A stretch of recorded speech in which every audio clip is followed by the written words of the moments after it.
breezy on the track, y'all already know what I know. I told y'all long ago that I'm on a road. Yeah. I told y'all long ago that I'm on a road. Welcome to another episode of the Good Pass Podcast with Reggie Gallon. Hey, we're going to cover some NBA hot topics. Lots of hot topics going on in the NBA. The play-in games have started. A lot of NBA players like it. Some people don't. But nevertheless, they've started. Some quick takeaways that I've come up with. Charlotte Hornets wasn't quite ready. They weren't quite ready. Just a team that's got a lot of pieces they're putting together with Lamelo Ball, who's going to be a hell of a player in the NBA. I think everybody can see that. But he's not quite ready to step up and be the leader, to lead a team into the playoffs yet. I know LeVar Ball kind of compared him to Steph Curry a little bit, but he is a super talented player, man. He's got size. He's got the ability to see the floor.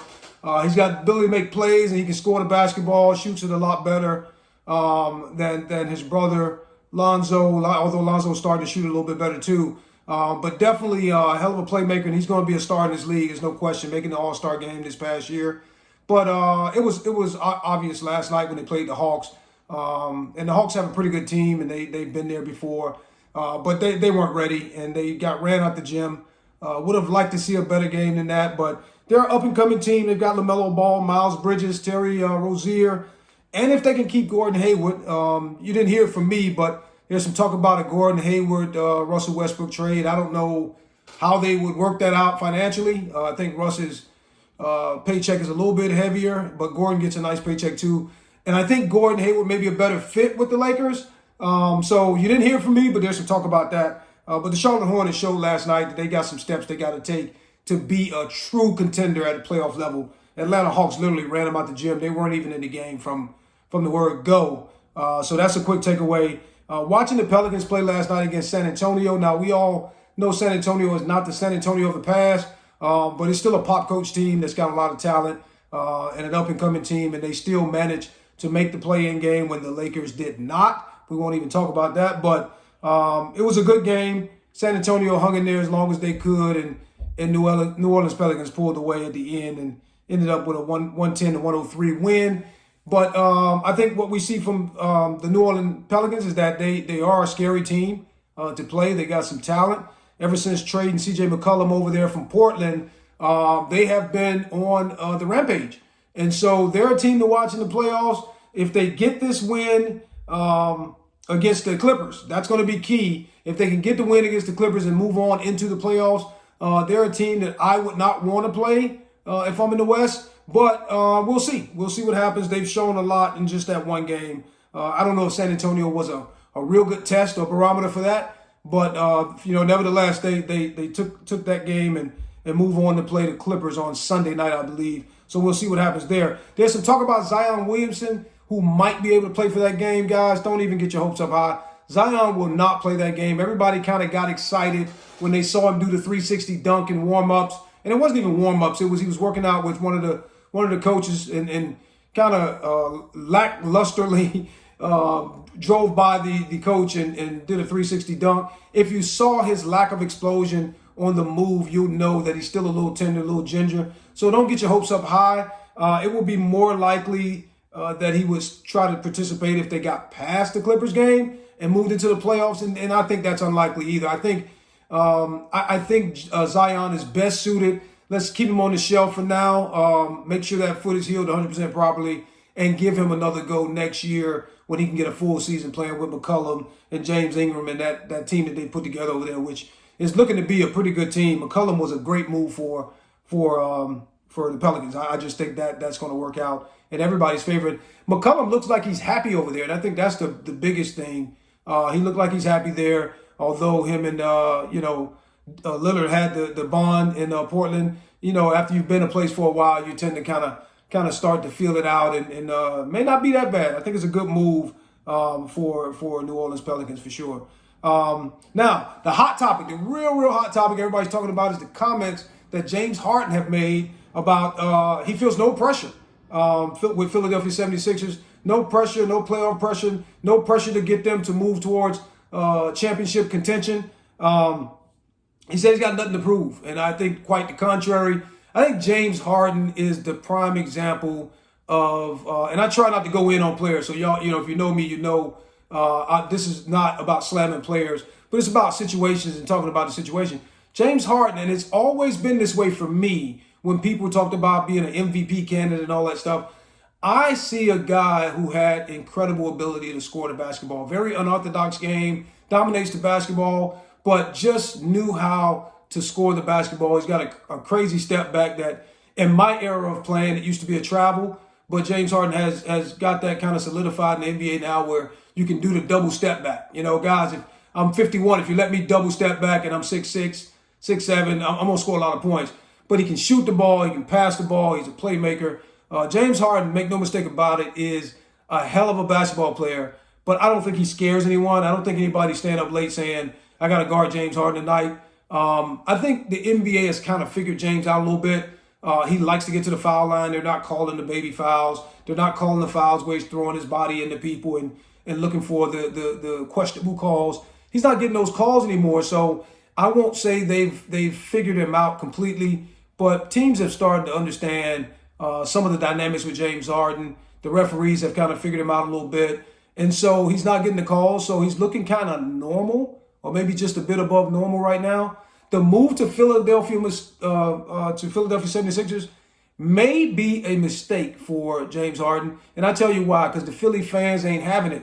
You got to bring it in Philadelphia. And so to make comments like, I ain't feeling no pressure, I've got nothing to prove. I know we don't play for the fans. I've never played for the fans, but they are a big part of the game. And Philly fans can get over a bad performance. They can get over, someone making an effort but coming up short. Philly fans can't get over lackluster guys and lackadaisical guys and guys taking it like, oh, I'm going to take everything with a grain of salt. This really doesn't mean a whole lot. I think James Harden's going to have some problems with Philly fans with comments like that. And I think somebody needs to pull him aside and tell him if he wants to have a long career beside Joel Embiid. You've got a ton of pressure on you, James Harden. You may not say that and you may not, make that public. But if you're a competitor, which I have always felt like James Harden lacks that. He doesn't have that edge where things actually, shit doesn't really matter to James. I'm getting my $170 million, $200 million contracts. He is going to get that anyway, and that is not always a good thing because he plays like he's going to get that anyway. Philly's going to give it to him because they don't want to see him leave and get nothing for him. So he's going to end up getting a $200 million deal, and that's how he plays. He's always played that way for me. He plays like a spoiled guy who, who's always gotten everything he wanted. He wanted out in Houston. He got out of Houston. Got to Brooklyn. This don't quite look right. He got out of Brooklyn. James Harden does not value winning in championships. James Harden values James Harden. And to me, it doesn't mean that he's a selfish player because he definitely can get 15, 16 assists on any given night. What it means is that he's not going to go all in. James Harden wants to hang out and kind of live the life and all that good stuff. He's not going to make too many sacrifices. He's not going to dive on the floor for a loose ball. He ain't playing no defense at all. And that's always been the problem I've had with people labeling him as an MVP candidate.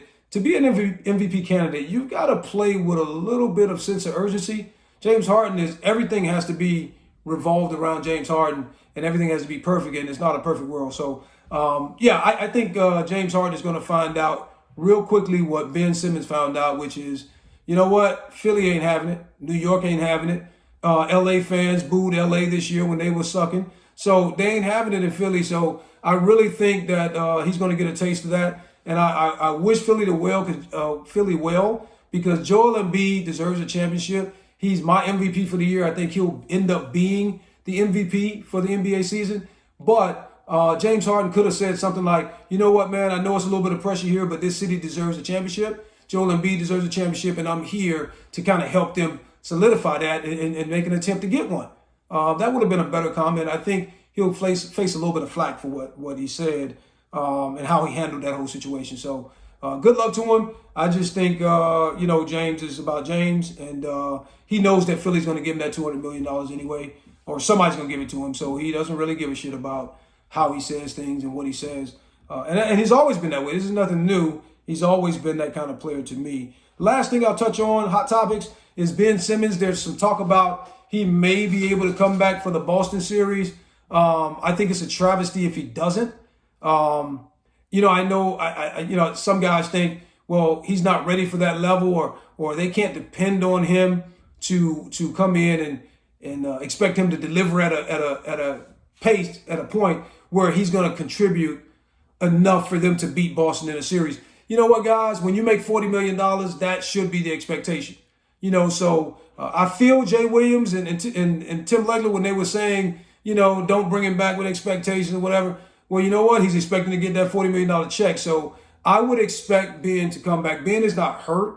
Ben is not physically limited. I know the back problem came up, but there's no back problem. The only problem is Ben's fear of getting back on the court. So, guys that deal with mental health issues don't say the things. And, his teammates are saying he's walking around like he's Jordan. Like this guy's confidence is sky high right now. If your confidence is sky high, let's get on the court and play basketball, win, lose, or draw. And so I would like to see Ben Simmons step on the court and give Brooklyn what they deserve, which is a third guy that they're paying a ton of money to, and he should be on the court playing basketball and let the chips fall where they may. I'm all for it if guys are out because they're hurt and they're still getting paid and all that stuff. But again, when you keep giving guys what they want and you never put your foot down and say, you know what, this is a pay for play, I'm going to pay you, but I need this in return, then you're going to get a James Harden. So I see a Ben Simmons becoming a James Harden if he's not already there, where I'm privileged, I'm entitled, give it to me, and I don't have a lot of pressure on me. I'm just going to keep doing what I do and not have a whole lot of expectations put on me. And so that's what we're creating right now when we allow this to happen. Get Ben Simmons' ass on the court and let him contribute and stop baby and pacifying him like they've been doing, all right? Ben Simmons is an extremely talented player. It's time for him to show what he can do on the court, all right? And get some, you gotta toughen up and man up and be able to take criticism just like you take praise. And he takes praise pretty well. Everybody's been talking about he's one of the great ones and he's going to be the next Magic Johnson and all that stuff. Well, now it's time to put up a shut up. So I'd like to see him on the court. I know Jay Williams and Tim Legler on the ESPN segment said otherwise, but I'd like to see him on the court earning his money and earning his keep with the Brooklyn Nets and helping KD and Kyrie, because that's what they traded for him for. All right? So Good Pass Podcast with Reggie Gallon. That's my hot topics. I went a little over my time, but I just wanted to bring that to you folks and kind of get you caught up on what's going on in the NBA. The podcast is brought to you by Primrose Herbals. Primrose is getting people healthy one product at a time. Check out our line of products that are good for pain, good for arthritis, if you suffer from any kind of sore joints or workout, soreness, if you suffer from anxiety, if you can't sleep at night, we've got something for you. www.primroseherbals.com. Good Pass Podcast with Reggie Gallon signing out. Talk to you guys soon.